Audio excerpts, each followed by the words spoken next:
What's going on, buddy? And welcome back into Heated Shenanigans Podcast, Superstar Spotlight Series. And this edition, guys, I am bringing to you the smooth operator, Marino Tenaglia. Please, for the love of God, tell me I pronounced that right. Right on the money, man. It doesn't happen that often, but I appreciate it. When we first started working together, when you were pitched to me to come in and wrestle, I had no clue how to pronounce your last name. Yeah, that's why a lot of times, like when I wrestle with Philly, we shorten the last names to just initials. Also, Philly C and Marino T kind of just has a nice little like a rhyme to it. But yeah, so many people messed up Tenaglia. I was just like, let's just cut it. Marino's cool enough. That's a good name. And you know what? Speaking of your partner, Philly Collins, you guys are collectively the Philly Marino Experience. Yep. How long you guys been tagging? Honestly, almost as long as we've been wrestling, about 8 years. So, yeah, I mean, we've been doing this thing together a long time, and it definitely, even when we're doing our own things, it definitely makes it all a lot easier to have someone you can go right to talk to about things.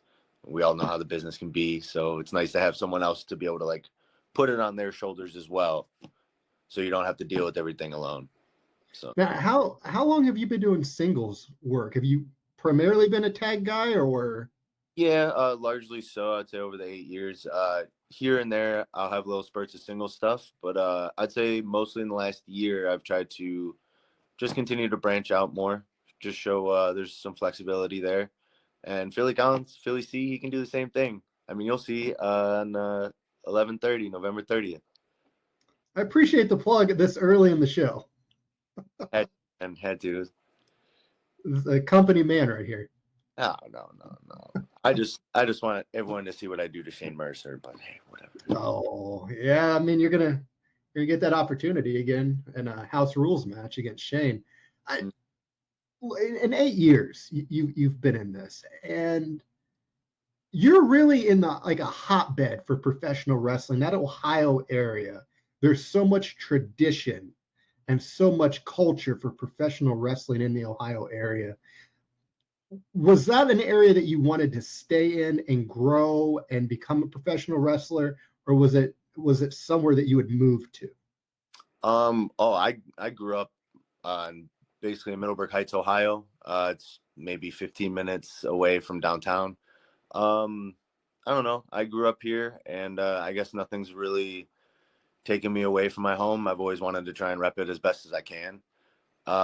And also, I had family who actually was in independent wrestling in the Cleveland area growing up, and I had already been watching wrestling, but it was my cousin Leo. He used to wrestle as Adam Cage for Cleveland All Pro Wrestling.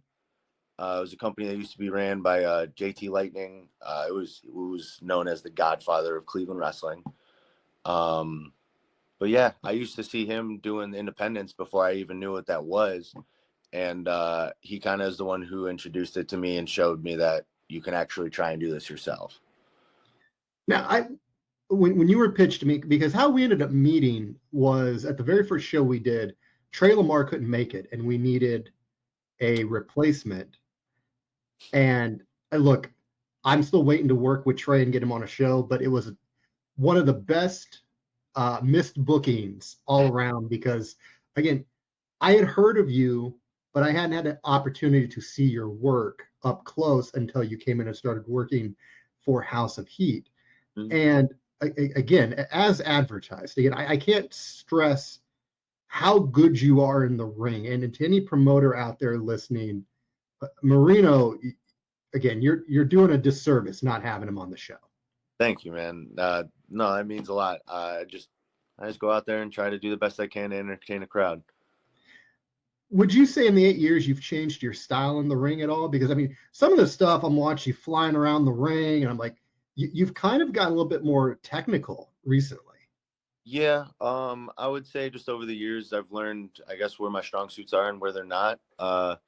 Can I pick up the pace and can I move around and do some things? Yeah. And when the time calls upon it, I'm definitely going to. But I've tried to learn a little bit more with whether it's technical or tried to get a little bit stronger, grow a little bit, see who I can pick up and who I can't. But I feel like it's good to have diversity because you never know who you're going to be in the ring with. So depending on who I'm in there with, depends on what skill set I try to break out. It's a pretty good answer. Yeah. I've been playing sports and everything my whole life. So I know it's more than just bronze. You got to have some kind of thought behind it. Well, and again, in professional wrestling, there's so much to learn and grow from. Over your time in professional wrestling, Marino, what would you say is one lesson that you learned in this business that you didn't expect to learn, and how did it change your career afterwards?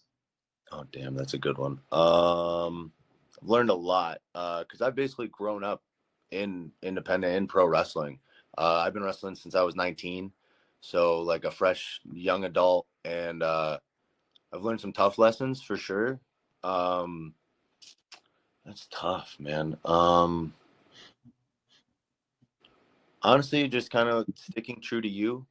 Early on in wrestling, I was very much timid in the sense of being totally myself, that inside the ring or even behind the curtain. And it was more so, I wouldn't say like a yes man, but more of like I was willing to do anything, even if it kind of meant doing things I necessarily wouldn't want to do.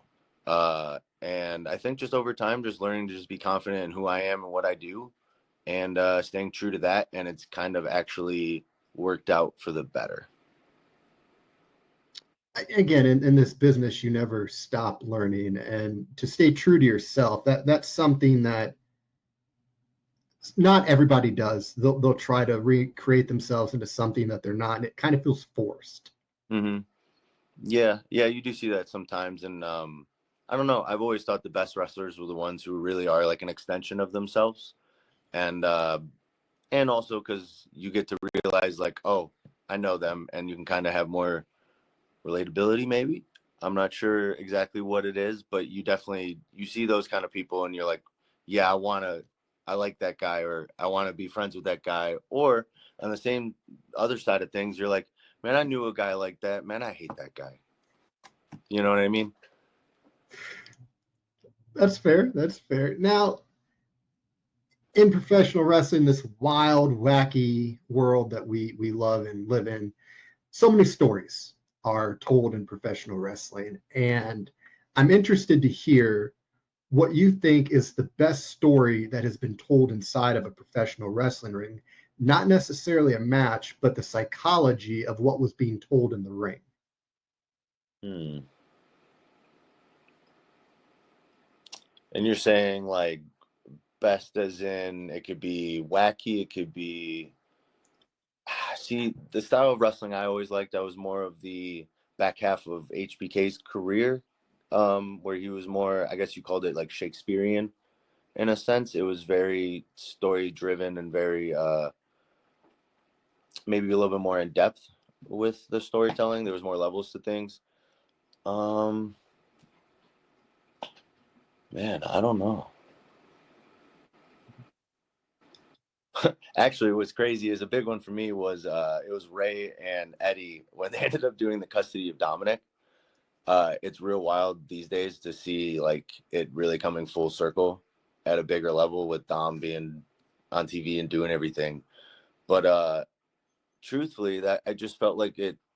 I want to say it hit home because I didn't have to deal with what Eddie and Ray were going through in this story, but it definitely was like, oh, this really happens to people, and this could really be a situation that could happen. I really liked it a lot. It was very different too than any other story I'd ever seen in pro wrestling. So that one stands out. And again, there's really no right or wrong answer to this. Like A little wacky though. Now that you looking back, it's like, it's an interesting story you did there. But well, they were originally going to suspend Dominic from like a cable. oh, really? I think Dom was talking about on Logan Paul's Impulsive podcast, and he said the original plan was to string him up. Oh, like was he gonna wait? Was he gonna be in like a vest that was like something? I think that was the plan. Okay. kudos to him, man. I'm not gonna say I'm scared of heights, but it's pretty high up there, you know. It is. It is. Again, like in the era of professional wrestling that we're in, I really feel it's more of an era of opportunity, because at no point, I think, in independent wrestling has there been a bigger opportunity to present itself for talent to get to that next level than what we live in right now. Social media is at an all-time high. WWE just rolled out the WWE ID system. One of your fellow wrestlers from the Ohio area, Sam Holloway, is going to the WWE ID pool of prospects, which again, congratulations to Sam. Big ups. Mm-hmm. I'm interested to get your thoughts on the WWE ID system. Like, for somebody that has not yet, emphasize on yet, been ID'd, because I firmly believe if they take enough look at you, Marino, you're going to get slapped with it. Oh, But thank you. you're welcome. Like, what are your thoughts on it as an independent wrestler, and what it means to have something like that to fight for, to work towards? So I know there's like a lot of, I guess it's a very hot topic right now, right? Everyone has their opinions. Either way, it could be bad for the business. It could be good for the business. I think for us wrestlers, I think it's awesome. It's a chance. It's just, for the longest time to get to WWE, it felt like it was some like hidden door. Like you had to know the secret knock to even get a look. You know what I mean? It felt, I don't know, it felt much tougher. And now it's literally like the door's wide open. Hey, this is how you get there. This is the path. To me, I was a big baseball guy. I went all the way up to about D3 and then stopped, but it's a different story. And to me, it's like the minors for baseball. It's like an actual way to have it happen. It's like NILs for college sports. You know what I mean? It's a awesome opportunity, and it's still not like a guarantee for anybody, but it's very much like, hey, we see something in you.